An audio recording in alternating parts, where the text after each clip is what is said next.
Yingi, brothers and sisters, Kimbo Kimbo to Tanzania Mazulu, Masa here, Mbote. Um, it's Christmas time. Hmm? Ho, ho, ho, triple six. Yeah. Now we are waiting on the Sat Man. Hmm? We are waiting for the white man with the long beard to come and bring us some gifts. We want to know where this pagan feast came from. We want to know why we shouldn't have anything to do with this pagan feast. And yeah, the solution, and where it will end, you know, where this pagan feast will end one day. Now, we have a trip coming to the Congo. It will start in Angola, in Banza, Congo, the kingdom of Luango. Just Google Luango Jews. Luango Jews. Yeah. Or the kingdom of Makoko. Hmm? In the Bakongo area, we're going to visit the Grots, uh, the Limba, the school of the Limba. We're going to visit where Kimbangu went to jail, the graveyard of the king of Congo, the school of Kimpavita, the Congo River, and a lot more. It will be on the 25th of May, brothers and sisters. Be prepared for that trip. And there is also something new coming up. Um, it's the about the people that wants to come to live in Angola, and we have a project open for that. We are building, and very soon you guys gonna see the website, and from there you can start asking. If he wants to come to Angola for visiting or to have a visa for a couple of years, or you know, working in Angola in one of our projects, yeah, or starting your own with your family. We are open for everything. We are open to support. We are also open to support people that wants to make it in Africa, elsewhere, in another country. As long we have a very good established charity, and we have people in the African Union, and we ourselves, we are in the government, and yeah, we can help. We have a lot of friends in different kinds of countries in Africa, and yeah, we have some great business plans, and no one can do all the businesses. Sometimes it's good if some other people take the businesses and move from there, because you definitely need a plan if you're coming to Africa. Okay, great. Brothers and sisters, let's move on. Today we're going to talk about Christmas. Okay, great. I think that most of y'all know that it's pagan, but because it's um, it's the feast from the Christians, is the day of the birthday of God child, God Himself, the Holy Spirit. No one really knows what who was born there. We know that the person that was celebrating his birthday was an Egyptian pharaoh, or Nimrod himself. Yeah, but okay, now birthdays are normal. Okay, all good, all praises. Let's follow. We are here and follow automatically because these are one of those pagan days that we have free. So you are there in your family. You maybe you are not really active, but you are. you know, you're there. So this means you will be automatic part of this holiday. And here we are. We have accepted the gods of the pagans, and we are celebrating. Still today, no one of us really knows when we will start our celebrations that are holy for the Most High, celebrations that is written in the book of Zephaniah 3 and 10. The only way to go back to the Most High, by the way, because it was even from the beginning that Cain and Abel, they had to come with something. And while they came with something, then this offer was given to the Most High, and the Most High accepted the offer from Abel. So nothing has changed, brothers and sisters. Even in the New Testament, according to the New Testament, Isaiah, which the world calls Jesus, became a sacrifice, yeah, for the humans. So this sacrifice will never end, yeah, because a sacrifice is that what must be given to the Most High. Now, it depends now what kind of sacrifice or what we are talking about. I don't want to go too deep into that because the most of our people, they do not even know how to pray or how to reach the Most High, or they do not know why the nations have, in their practice, so active practices that they do.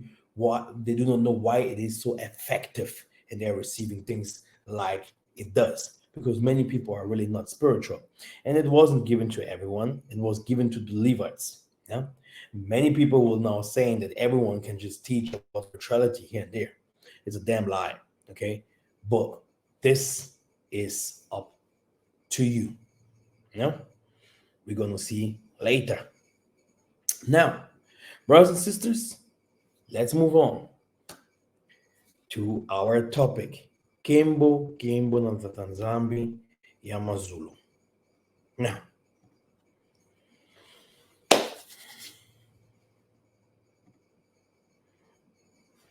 Christmas is an abomination. You will give them back their characters, run out of the Mosaic laws, and they bring them the well, including the pigs.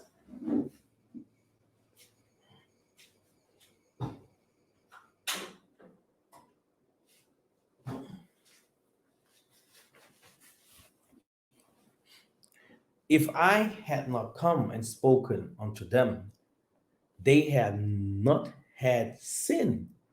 Now they have no cloak for their sin.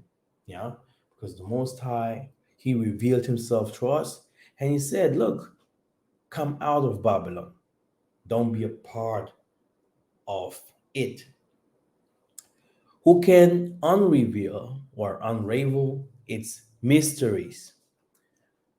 Then He opened their minds so they could understand the scriptures. Then their eyes were opened and they recognized him, and he disappeared from their sight. So, are your eyes open to recognize when you shall be revealed? Or you identify yourself with the philosophy that says, yeah, Isaiah looks like it does not matter, Because many people are very ignorant. They're like, it doesn't matter, the Bible doesn't matter no more, or whatever. All good, yeah. We are here to find out, yeah, if the Most High really exists or not. Okay, if the Most High starts revealing himself and saying, look, Christmas is not mine, we have now to start finding out where does Christmas really come from. So Christmas has its pagan roots. Uh, you know, it is ancient, It is ancient and it is from Gentiles. Okay, so you have the Christmas is also a winter festival, and it's also called the festival of the Tammuz, Nimrod, yeah, or Saturnalia, yeah, the worshiping of the planet Saturn, yeah, or Saturn, yeah. Now, there it's also well known as the birthday of the sun god, yeah, which is the day December 25th. You know, all Christians think that this is the day that Jesus is born, you know. Now, like I told you, many people will say, I don't care if he's white, I don't care if he's born on the 25th or not, I don't care, but he's God, you know. It's all good. If you show me, yeah, where it is written in the Bible that Jesus said by himself, yeah, or Isaiah, that he's God, then I don't know. He really never said it. He said, "You guys are gods. If you see me, then you see the Most High." But he never said that he's the Most High because this is blasphemic. But also good, yeah.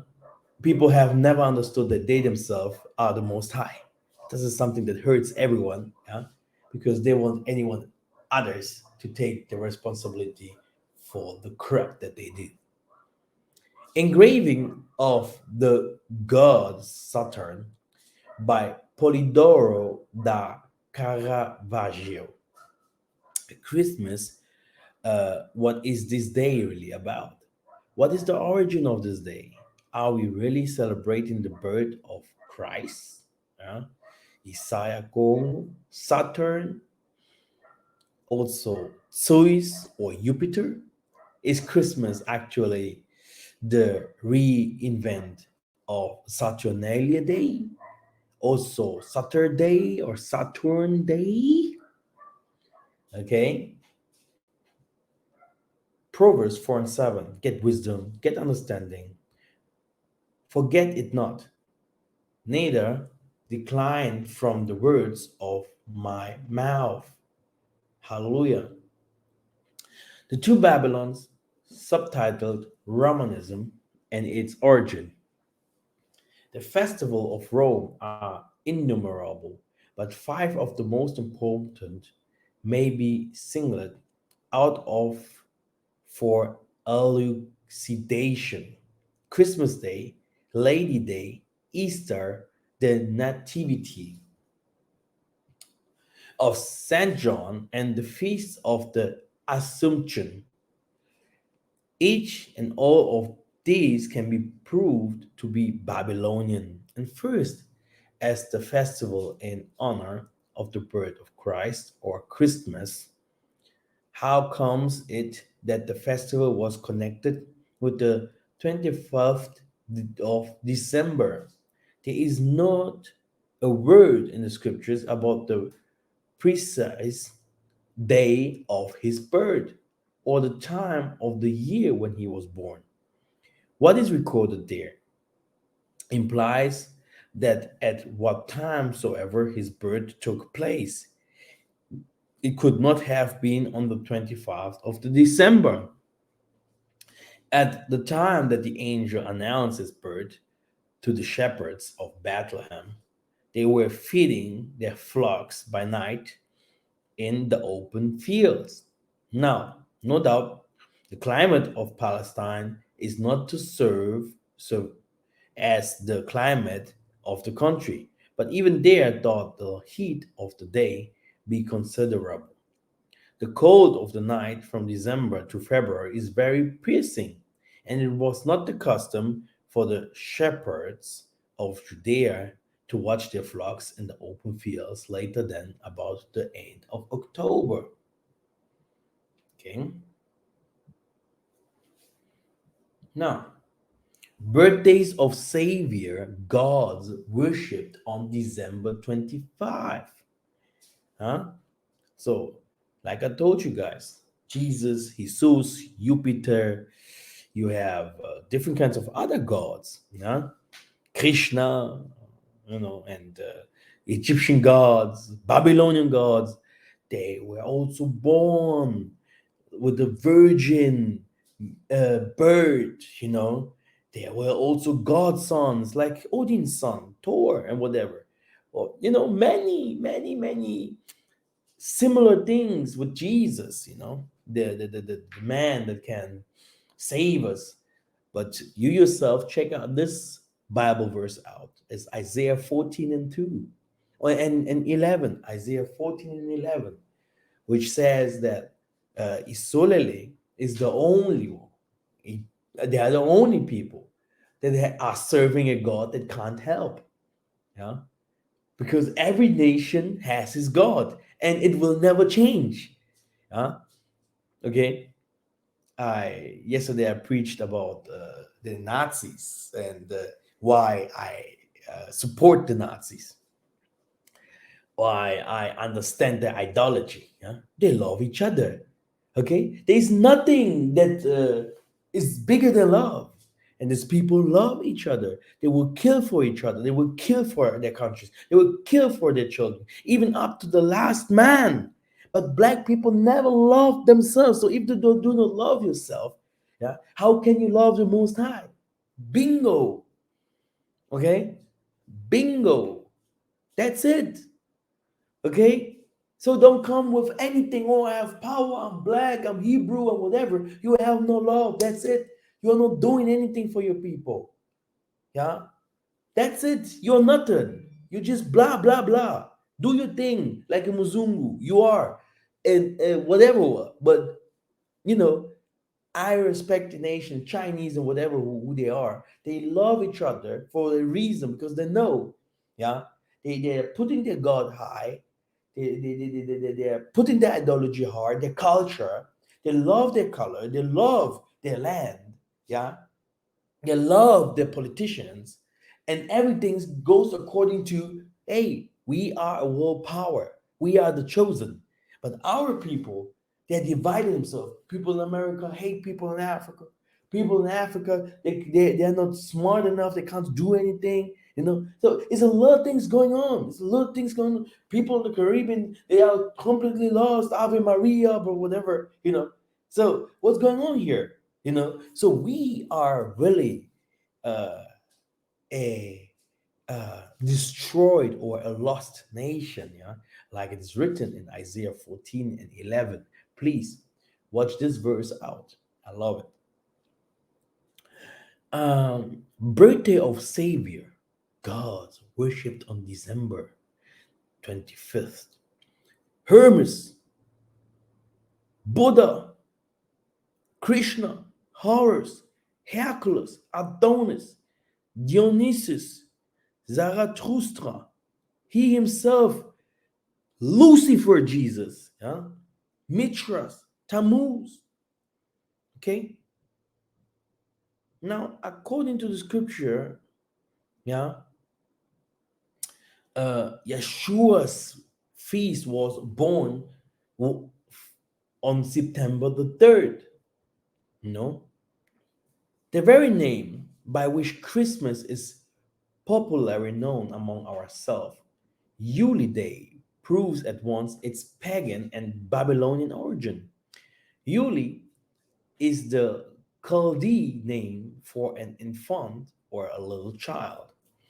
And as the 25th of December was called by our pagan Anglo Saxon ancestors, you know, July or the Julie Day of the Child's Day, and the night that preceded it, Mother Night, long before they came into contact with Christianity, that sufficiently proves its real character. From Eol and Effond in Scotland, at least in the no lowlands, the Yule cakes are also called Newer cakes.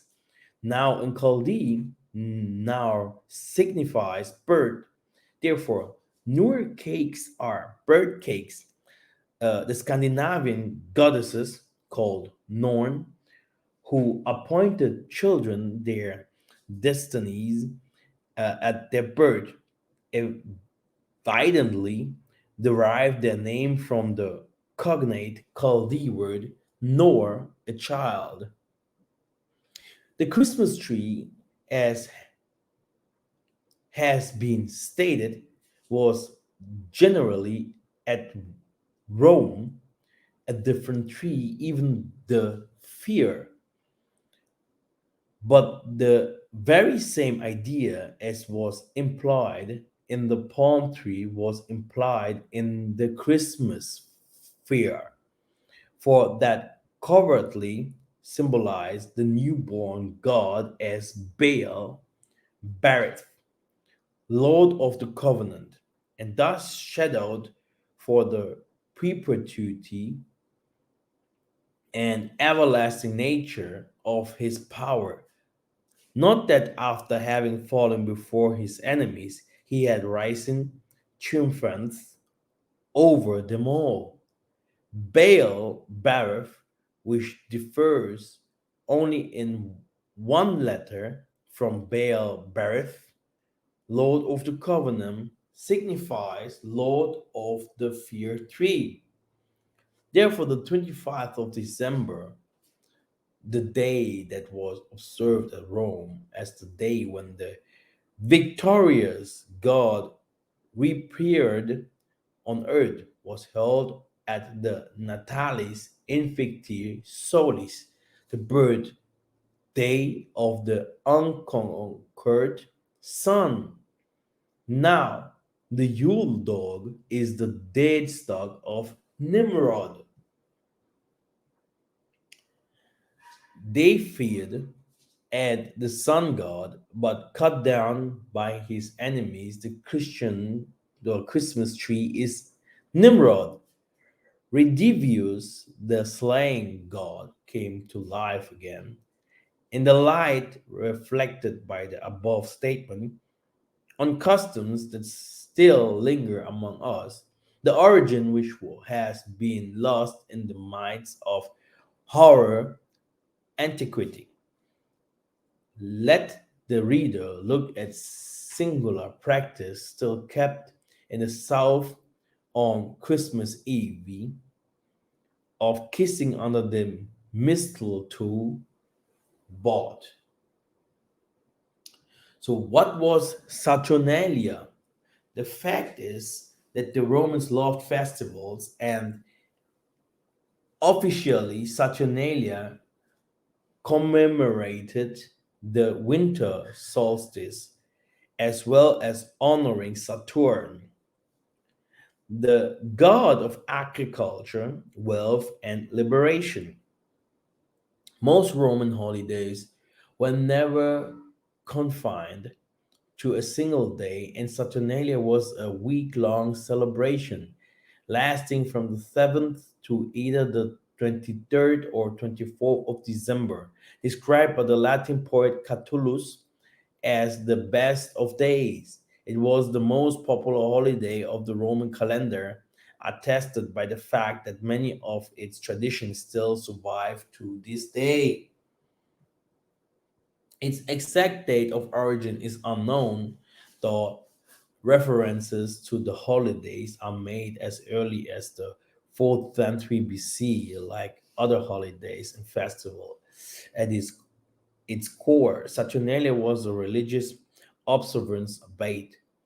Most of the religious aspects were only observed on the first day. Saturnalia and the world turned upside down, much like Merry Christmas or Happy Holidays. The Romans had their own greetings for word for the season. The first word was pronounced either I O or yo, with both being deemed technically correct potato or potato. It could mean just about anything and was often shouted by revelers in the midst of committing acts of naughtiness.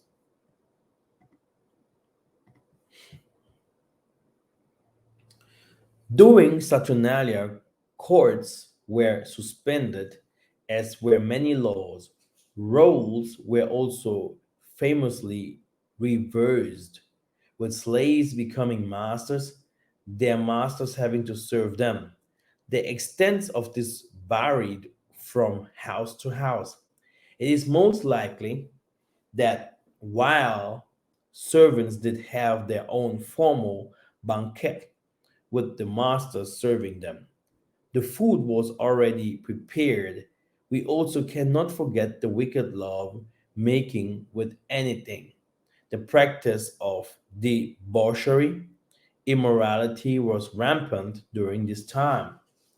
Saturnalia, this ancient Roman holidays, honors Saturn, the god of seeds sowing, and celebrates the promise of spring harvest, but also needs sacrifices so you can be blessed by this god with human blood of children newly born. The Romans also eventually adopted this tradition, but with their own twist. Rather than offering a ring to a woman as a symbol of love, they awarded them as a symbol of ownership. Roman men would claim their woman with the giving of a ring. Roman betrothal rings were later made of iron and called annulus ponobus. They symbolize strength and their permanence. It is also said that the Romans were the first to engrave their rings. Yeah, and that's why many of our people they don't wear rings, right? We don't wear rings normally. This is a pagan ritual. Rings, even in the weddings and stuff like that. Rings, yeah. If you wear a ring, this must be a ring of power. This must be a ring with something. But the most of the rings are objects of totems. It's occult mostly. Yeah, because many of our people still don't know our our spirituality. So the most of the magicians and all of them, they wear rings. And in rings you can, it's an object of power. It's an object of power. Like I told you guys, like most of people do not know how to pray to the Most High. That's why people have attacked the Bantu movement very often. If we start talking about the rituals itself, people will start saying things. Oh no, we don't have to do that. No, you have to do this because it's in the Bible. It's in the Bible. Cain and Abel stayed there in front of the Most High. If you are given a false offering because you, according to your spirituality, you are from the demons, you are from the devil. So you need blood, you need to slaughter 100 cows or whatever, humans, or you have to do some cruel things. But ours is completely different. If I can ask the whole Bantu movement, the most of them do not even know, because the Levites have never spoken about those things. Some here and there will find those kind of things in the Bible, but the most of the Levites didn't write those things down, because it still has to be a secret for many. How to do different kind of things, because not everyone in the you know of the children of Isolele were allowed just to go and to do rituals and to call the Most High down, because this is how it is. Yeah, wisdom must be invoked. Yeah, so this is how the nations became so smart. Yeah, there's nothing more behind it. Yeah, but let's us go further. They symbolize strength and permanence. It is also said that the Romans were the first to engrave their rings. The ancient Romans wore finger rings not only to affect healing, but also to poison one or others. A liquid poison, probably the poison of fang or snake, was placed in the small cavity in the basal. A spring was connected to the cavity in such as a way that the murderer, only by shaking the hand of the enemy, could kill him. The wedding ring is also represented as a ritual to worship Saturn, also, like I told you guys. Like I told you, if some people in the West, we're Hebrews, coming with some pagan rituals to us, it will be a fight. This will be different, because we know in spirituality you don't have to put the Bible there. We know exactly this works and this doesn't work.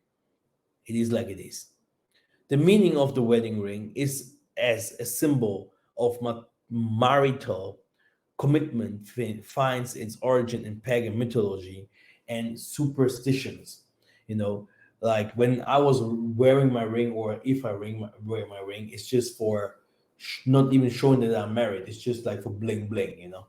And please, not too much, because this starts looking for me like a sorcerer. But to say, "Oh, I'm married because of a ring," it never said to me anything, you know. The investment of this pagan symbol with a sacred Christian meaning lead to a secularizations of the symbol itself, and the wedding rings have completely lost their pagan meaning. Let's see what the Bible say about that. Now, First Timothy 2 and 9. In like manner also that women adorn themselves in the modest apparel with shamefacedness and sobriety, not with broidered hair or gold or pearls or costly array. It was not until about 860 that the Christians used the ring in marriages ceremonies. Even then, it was not a simple plain band as we know it today. It usually was highly decorated with engraved doves, lyres, or jewel-linked hands. The church discouraged such rings as heathenish, and around the 13th century, wedding and betrothal rings were considerably simplified and given a more spiritual look, which was very aptly expressed by a bishop when he dubbed it or dubbed it as a symbol of the union of hearts. Now, how did the first settlers to America celebrate the Christmas? They didn't. The Pilgrims who came to America in the 1620 were strict Puritans with firm views on religious holidays such as Christmas and Easter. Scriptures did not name any holiday except of the Shabbat.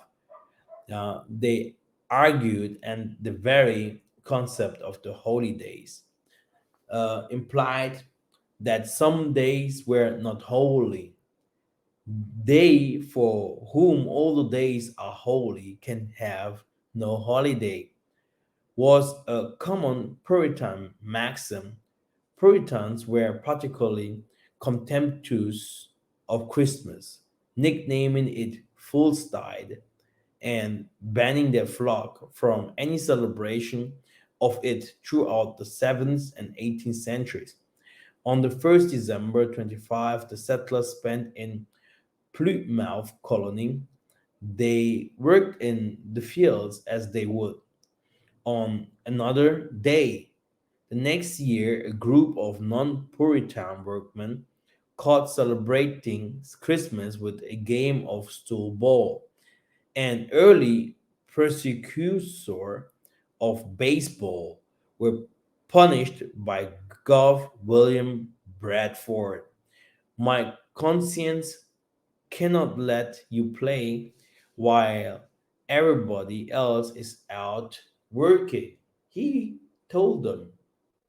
Now, exclusively, the main reason Puritans didn't like Christmas was that it was a raucously popular holiday in late medieval England. Each year, rich landowners would throw open their doors to the poor and give them food and drink as an act of charity. The poorest man in the parish was named the Lord of Misrule, and the rich would wait upon him at feasts that often descended into bawdy drunkenness. Such decadence never impressed religious purists. Men dishonor Christ more in the 12 days of Christmas, wrote the 16th century Giman Hog Lightimer than in all the 12 months besides. So, when did that view win out? Puritans in the England Parliament elimi- eliminated Christmas as a national holiday in the 1645 amid widespread anti-Christmas sentiment. Settlers in New York went even further, outlawing Christmas celebrations entirely in the 1659. Anyone caught shirking their own duties or feasting was forced to pay a significant penalty of 5 shillings. Christmas returned to England in the 1660, but in the New England it remained banned until the 1680s, when the crown managed to exert greater control over its subjects. In Massachusetts in 1686, the royal governor of the colony, Sir Edmund Andros, sponsored a Christmas Day service at the Boston Town House, fearing a violent backlash from Puritan settlers. Andros was flanked by redcoats as he prayed and sang Christmas hymns. Did the Puritans finally relent? Not at all. They kept up their boycott of Christmas in Massachusetts for decades. Cotton Mather, New England's most influential religious leader, told his flock in 1712 that the feast of Christ's nativity is spent in revealing, dissing, carding, masking, and in all licentious liberty, by mad mirth, by long eating, by hard drinking, by lewd gaming, by rude revealing. European settlers in other American colonies continued to celebrate it. However, as both pious holidays and a time for revelry, in this poor Richard's Almanac of 1739, Philadelphian Benjamin Franklin wrote of Christmas, "O blessed season, loved by saints and sinners, for long devotions or for longer dinners."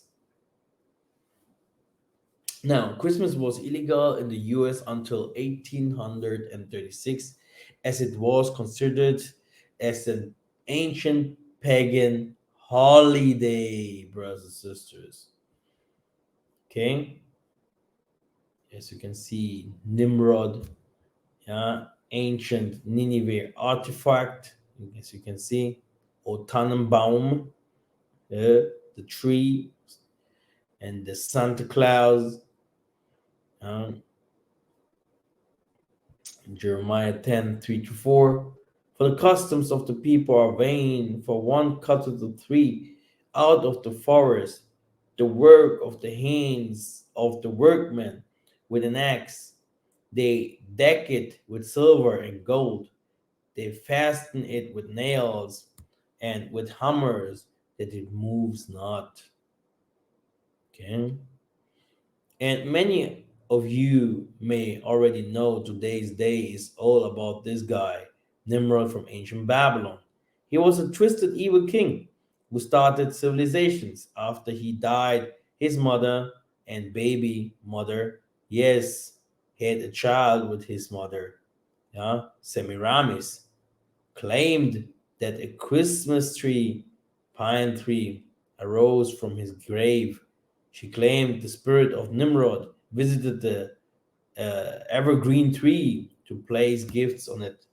Pagan ways, Nimrod lies, Saturnalia. Mhm. And so was Christmas accepted finally.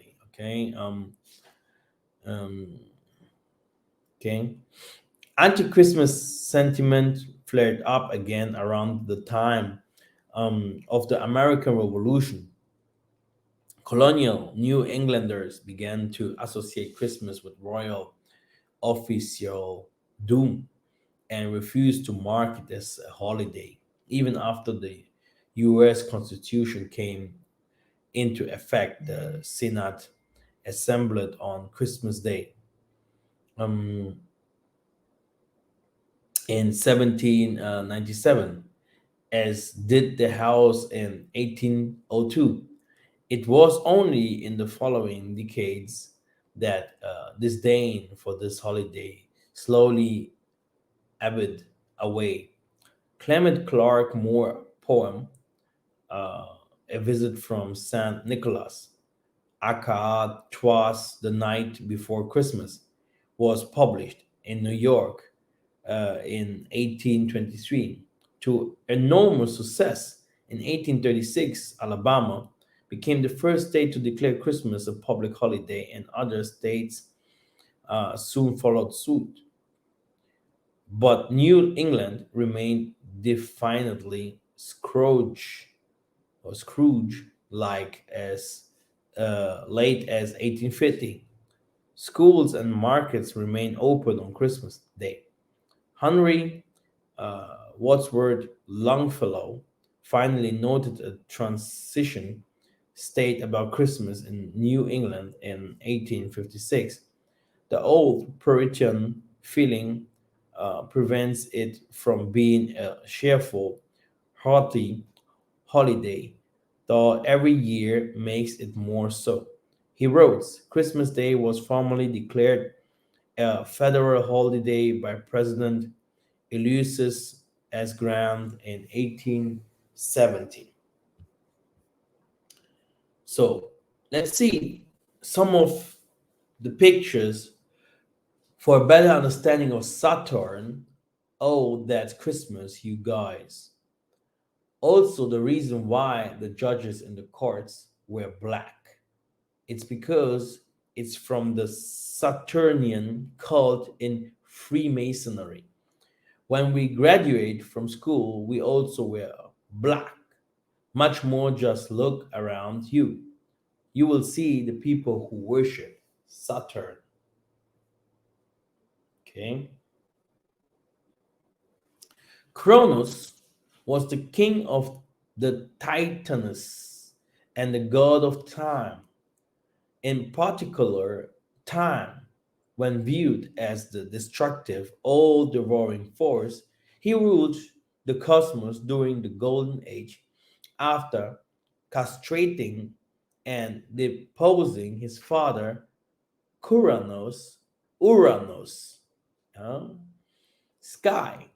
Saturn was also known as the creator and was called El. Astronomers back then said that from the beginning, Saturn made the universe illuminated by hundreds of suns. Saturn was worshipped as the first sun and sun also. The movie The Lord of the Rings was trying to tell you that they are worshiping Saturn. For those who are interested, here is the link showing all the differences religions to be linked to Saturn. Saturn is named after Saturn, the sixth planet from the Sun. Saturday is the sixth day of the week. Saturn was the six sided hexagon on its north pole. Okay. Yeah.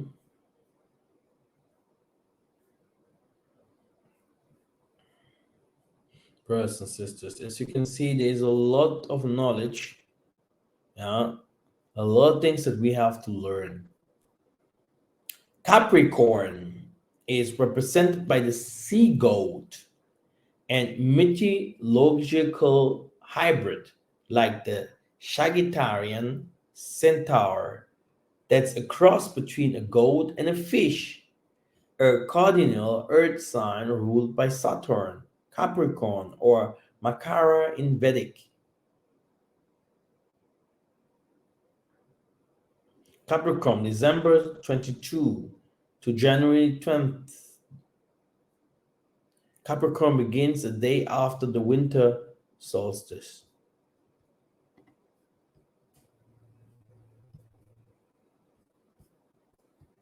Okay, it's a lot of text about Lord of the Ring and Saturn L. Interesting. Kabbalah, cube of Allah, Saturn God. Yeah, the black cube of Saturn. The 6 point star of David in the ancient world was planet Saturn. In the old Phoenician language was called Shabbat. So the Hebrews, who are still holy the worship of Saturn, worship to this day. They called Shabbat or Sabbath for this holy day of Saturn. If you want more secrets, let's go to, because Nzambi is full of wisdom for his children to know the truth. Now, we understand that Tata Congo started with the evening and morning. Our holy days start like that also, but the other nation corrupted this also. So there was a time during the time of Massa where there was a lunar cult. The people who call themselves Hebrew worship the moon. So if you have been to the Middle East into Egypt, looking across east from Egypt is the Sinai. There are high mountains ranges at night from Egypt's sides. You will see the moon comes up. The people believe the moon lived in the mountains. So why is this important? Because the moon god was called Sin, and in the Arabic world, also word as I was a mountain. So put the moon god Sin and the mountain I together, and you have Sinai. Brothers and sisters, to correct, the nations really worship the sun and the moon, and they are very concentrated. And our forefathers, they um, the moon feast itself was holy. The sun feasts or the harvest feasts, the feasts from the Most High itself, it was always holy. But if you do now start not worshiping the Most High no more, but you start now worshiping the sun, even Abraham had always a problem because he thought that the sun that he's worshiping, when he saw the sun, he thought that the sun is the Most High, and the Most High once revealed to him and said, "I'm not the sun. This is where the Most High revealed to him and said to him that I hear spirit, that he has nothing to do with the sun." But Abraham was always doing the same rituals. When he saw the sun, he starts worshiping because, brothers and sisters, the sun is the brightest and the strongest element, thing outside there that we have. And yeah, in the sun there's power, and the Most High is also the sun because he created also the sun.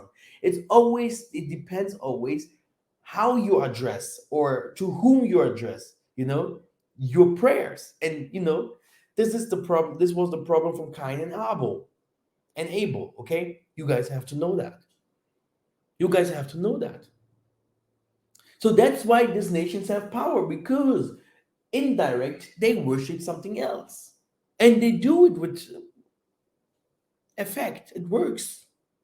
Here it works. They know the star constellations, astronomy and physics, and it starts with us, we the Hebrews, we the Bantus, Enoch and all of them. We knew exactly, it's in the Bible there.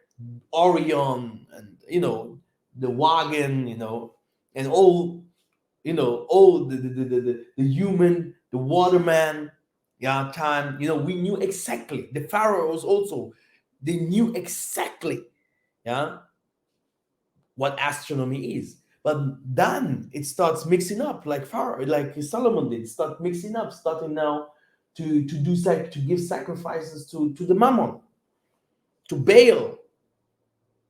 Okay, and this is what many people have to understand. Okay. Yes.